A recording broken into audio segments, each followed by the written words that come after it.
This is Season 6 of the Team Roping Journals podcast, The Score. With over 2 million downloads, this is where team ropers talk. Today's episode is brought to you by Professional's Choice and their 2X Cool Sports Medicine Boots. We're going to tell you more about this awesome new product at the commercial break.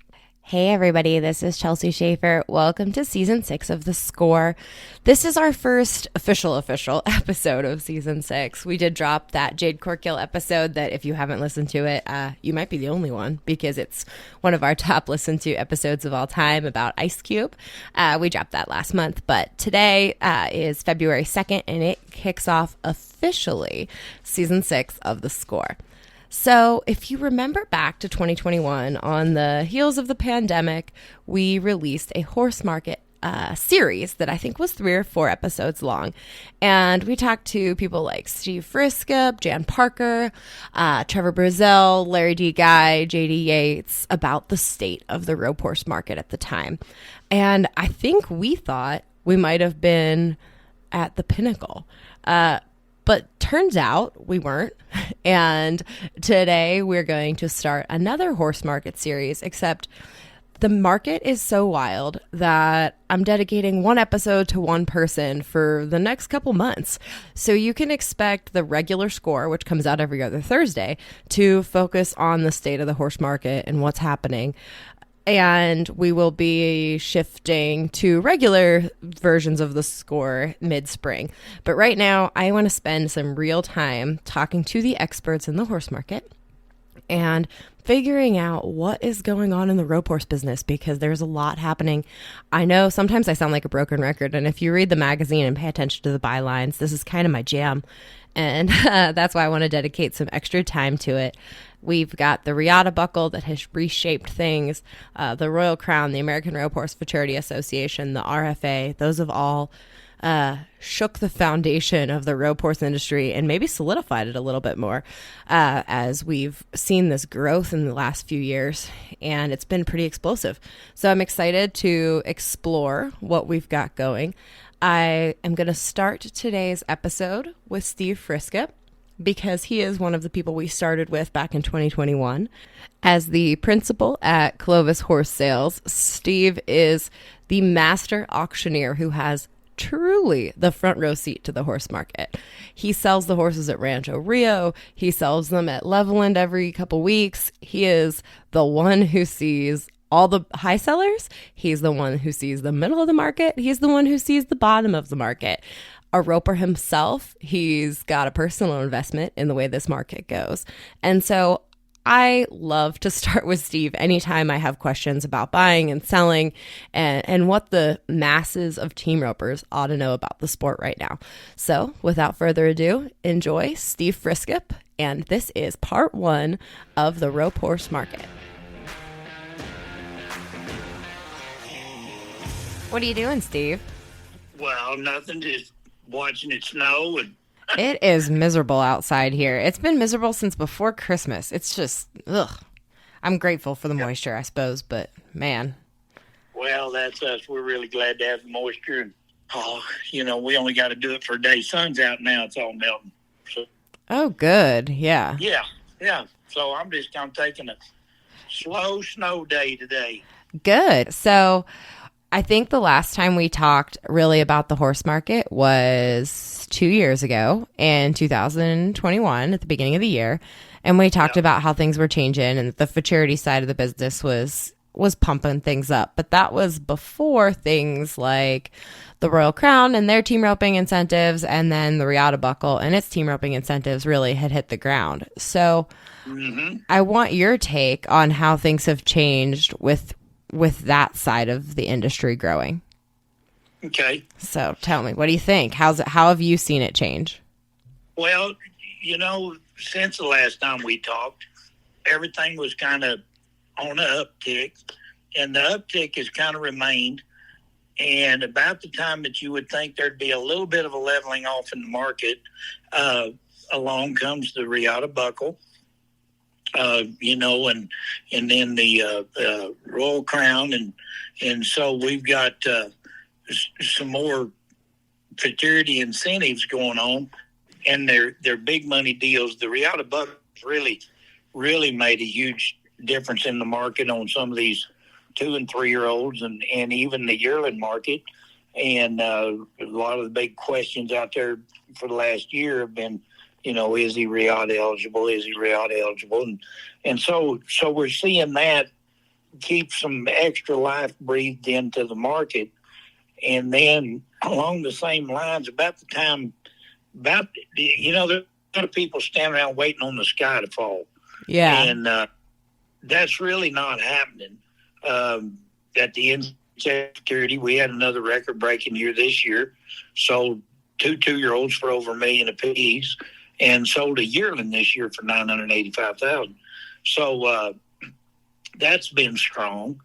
The sported team roping is still attracting new customers and growing all the time, and at a greater pace than we're producing horses. Yeah. So as long as you've got more customers and you've got horses, you're always going to be fine. That's just Econ 101 right there, just supply and demand. So it's looking real good, I think. Yeah, I think people were scared. I was at the timed event last year, but everybody was watching the sale at Rancho Rio, and people in the crowd were just kind of talking. We're scared that there weren't just a ton of horses going for 250, 300,000. I mean, that seems like it almost felt like the expectations were so high. And that was right at the time that the war in the Ukraine started and gas prices went up, fuel prices went up, and people thought, like you said, the sky was going to fall on this horse market deal. And so far, so good on it not happening, right? Well, and Chelsea, the $200,000 head horse for the average amateur roper, that's just a delicacy of choice. I mean, you can win a lot of money on a horse that doesn't cost $200,000, and so to regulate the atmosphere, so to speak, on how many of those you sell, I'm more inclined to seeing the steady market that a nice horse will bring 50 or 60 or 80 or 100. That's all still real steady. And every now and then you'll have one of those that just kind of catch everybody's attention, and somebody wants, somebody ends up giving, a larger amount of money for an extremely nice horse. But as a whole, on the steady basis, if you've got a nice team roping horse or you've got a nice prospect, there will be multiple customers for that horse. And in the auction business, multiple customers create a lot of energy. Yeah, that's a good way to say it. It works pretty good. Yeah. And how have the mares been doing at your sales? Have the mares been holding strong or holding their own or on the uptick? Or I'll tell you, the riding mare deal is as good as it's ever been. If you're roping on a mare, I mean, it's just not such a big deal to have a gelding all the time. But then the brood mare thing is just really on the increase. And even I had a sale the other day, and just some of the older ranch type mares that were, bred to name brand horses, kind of in the ranching industry, which is kind of second and third tier kind of stuff. Those mares were bringing a lot. They were bidding all over the house. So there's a lot of demand for these kind of mares. And here again, I think that some of these futurity programs are playing into that. Go buy one of those ranch type mares. May not be a cutter, but a cow-bred ranch type mare where you can go get you a head horse out of them and go breed her to whatever horse. Just go pick one of hashtags or whatever that's in the program and get you a nice horse and go play the game. And it's very attractive. My wife and I talked about, we're fixing to start showing one a little bit of our own, but nice. I mean, I don't have the pockets to go play the cutting horse game, and I don't live in the right area. We team rope. That's what we love to do. We don't want to buy a racehorse. So, man, if we could own a fraternity colt or go showing the non-pro or whichever aspect of that you want to play around with a little bit, it's extremely doable. Yeah. And so, yeah, it keeps a lot of people in the game. And I've heard even embryos have been selling high on the rope horse side of things all of a sudden. Do you sell any embryos in any of your sales?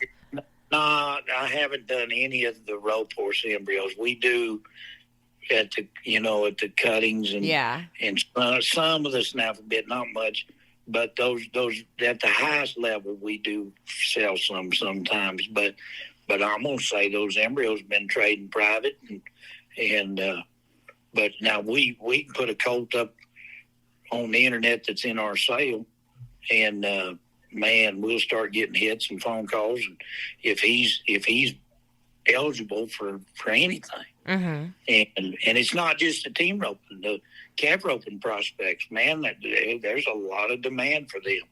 So they've got futurities now too that are starting to take off. Yeah. Yes, and I think we'll see more futurity opportunities as we go. I think it's on the uptick. And so, for a long time, Jay Wadham's worked his tail off to get this deal going. Yeah. And his deal is fantastic. And then you've had these others come along and throw some more money in the pot, and it's just made it really good. All right, we're going to take a break from the Horse Market Report to tell you about our sponsors at Professional Choice and their new 2X Cool Sports Medicine Boot. From the creators of the original sports medicine boot, Professional Choice has released a revolution in leg protection, the 2X Cool Sports Medicine Boot. Designed around cooling, comfort, and durability, Professional Choice has introduced a lightweight, ultra-breathable, and completely neoprene-free boot. The 2X Cool Sports Medicine Boot is lined with a technology-advanced fabric from Brrr that combines cooling materials, active wicking, and rapid drying to create the triple chill effect that instantly and continuously draws away heat and moisture. Professional's Choice 2X Cool Sports Medicine Boot will keep your horse's legs cool, dry, and protected. Check those 2X Cool Sports Medicine Boots out at profchoice.com. That's PROFCHOICE.com.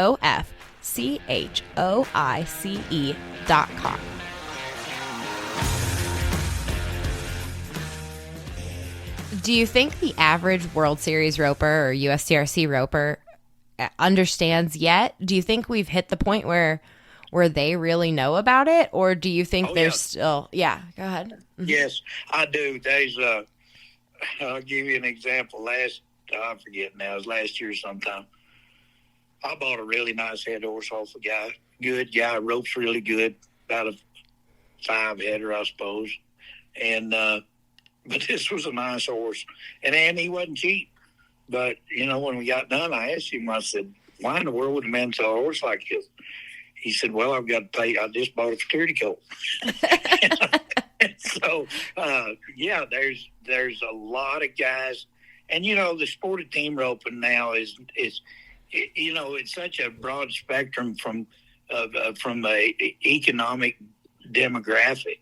Mm-hmm. You multi-millionaires or billionaires that enjoy the sport, yet you still got a place down here for a family with kids, or the guy that works, as just a ranch cowboy or feed yard hand or whatever, and he can go play too. And so we've taken on this broad spectrum, but our sport has attracted more money than it has in decades before.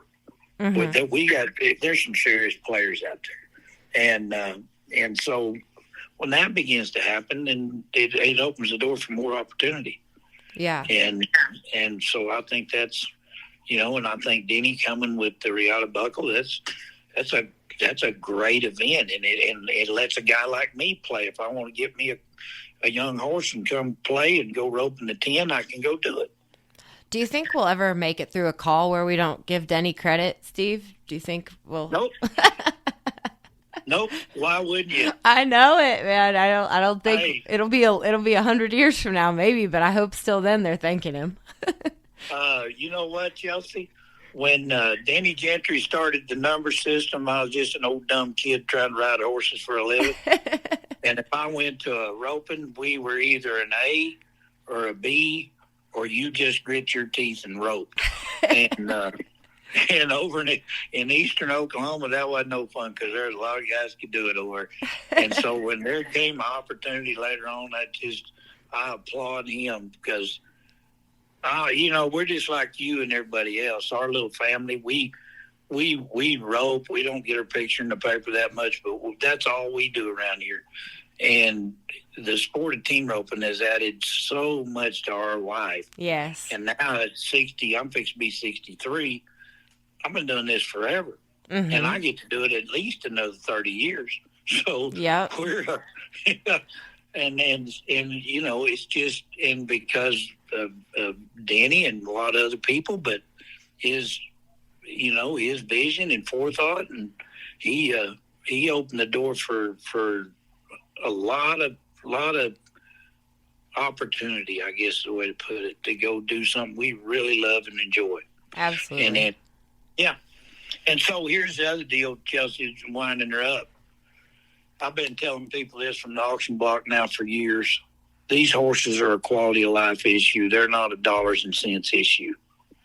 They either add something to your life or they take something away. And so that puts a whole new value on those horses that we love and that we ride and that we go rope on and do whatever discipline you want to do. There's this small number of people that actually make a living aboard a horse. And then there's the rest of us that do things around the horse or find our enjoyment and entertainment with the horse. And that quality of life, you just can't put a price on that. So they're invaluable. And so we're finally, I think the whole world has realized that. Yep. Yeah, absolutely. That's the perfect way to close it out. That's awesome. I agree. I think if you could bottle that feeling for anybody who's not had a futurity horse, to have somebody show your futurity horse too, that's a whole nother level. But that is the most fun that I've ever had in an event in my whole life. It is so much more fun than competing. Yeah, I mean, it's yeah. So, So I don't see this letting up or going away or. Perfect. Absolutely. No. That's what I like to hear. I don't want you to tell me that, we're all getting excited for nothing and it's doom and gloom. So thank you, Steve. No, it might adjust a little bit, Chelsea, here and there, but I think we're just fine.